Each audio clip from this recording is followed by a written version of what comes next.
Nah, di kalimat fakta ya, ini lanjutan dari video sebelumnya. Tadi saya ngebahas ya bahwa kemarin saya melihat siswa besar sekali. Itu kejadiannya nyata, yaitu kemarin gitu, dan itu udah terjadi. Tapi kalimat itu merupakan kalimat opini. Kenapa? Karena kalimat itu mengandung penilaian. Artinya di situ saya mengatakan besar sekali gitu ya. Kecuali kalau saya mengatakan kalimat seperti ini, kemarin saya masuk di kelas 11 IPA 1 dan saya melihat ada siswa yang beratnya 80 kilo. Nah, kalau saya mengatakan seperti itu, maka itu kalimatnya kalimat fakta. Nah, itu yang saya maksud kalimat fakta di sini, ya. Jadi kalimat fakta atau kalimat-kalimat yang ada di dalam teks eksplanasi, khususnya di bagian inti atau di bagian deretan penjelas, itu mengandung banyak kalimat fakta, ya. Coba kita lihat. Nah, tsunami berasal dari bahasa Jepang dan terdiri dari dua kata, yaitu kata su yang berarti pelabuhan dan nami yang berarti gelombang. Oke, ini kalimat fakta. Oke. Nah, ini kalimat fakta. Nah, di sini nggak berarti penilaian ya. Para ilmuwan biasa mengartikan dengan sebuah tidal wave yang berarti gelombang pasang atau seismic sea wave yang berarti gelombang laut akibat gempa. Ini juga kalimat fakta nih. Ya. Tsunami adalah suatu gelombang laut. Oke. Nah, sampai titik yang ini juga ini kalimat fakta. Terjadi tsunami diakibatkan oleh munculnya aktivitas gunung berapi. Ini juga kalimat fakta ya. Nah, kita lanjut. Ketika terjadi gempa dan permukaan dasar air laut terpayolan, maka saat itulah terjadi tsunami terbentuk gitu ya. Aduh, sorry. Ini juga kalimat fakta ya. Patahan itu menyebabkan keseimbangan air laut terganggu. Ini juga kalimat fakta ya. Patahan yang besar akan menghasilkan gelombang yang besar juga. Ini juga fakta. Nah, ini bukan penilaian ya. Pada saat itu air laut akan mengalami surut sesaat setelah gempa terjadi, itu juga fakta. Kemudian setelah itu air laut akan kembali ke daratan dalam bentuk gelombang yang besar atau tsunami, itu juga kalimat fakta ya. Oke, supaya tidak terlalu panjang, itu ya begitu. Kalau kalian bingung gimana caranya ngebedain kalimat fakta dengan opini, sorry. Nah, ini saya mau bandingin dengan yang ada di interpretasi. Di sini ada kalimat yang bukan fakta atau kalimat opini. Oke, kita lihat.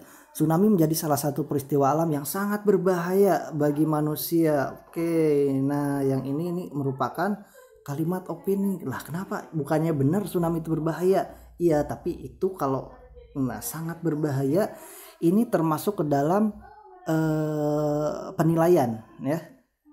Contoh seperti siswa tadi, saya ketemu dengan siswa nih yang berat, bukan yang beratnya, saya ketemu dengan siswa yang besar sekali. Nah, itu kan penilaian.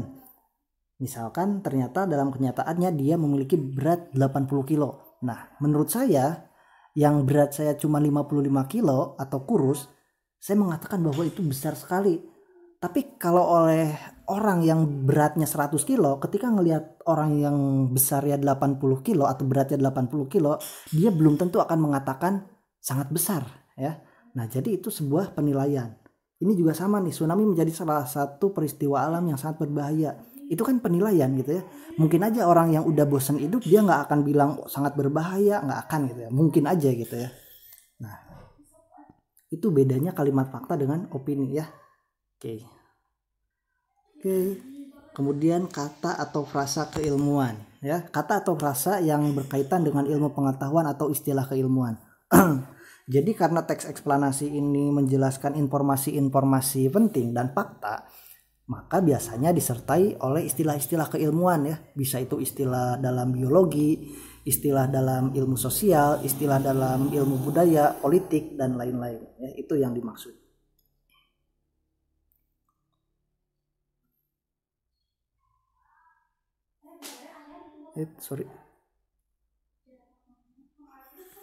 Sequence marker. Oke. Ada pertanyaan juga yang masuk dari web saya. Sequence marker itu apa sih gitu ya? Sequence marker biasanya digunakan dalam menjelaskan rincian bagaimana. Artinya ini dalam proses ya. Jadi di bagian bagaimana proses fenomena itu terjadi. Artinya ini ada di bagian deretan penjelas.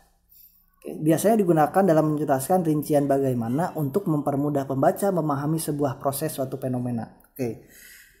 Sequence marker itu berhubungan juga dengan konjungsi kronologis ya. Jadi ketika ngejelasin bagaimana fenomena itu terjadi, nah itu bisa di situ masuk sequence marker. Misalkan pertama terjadi A. Setelah A terjadi, kemudian akan terjadi B.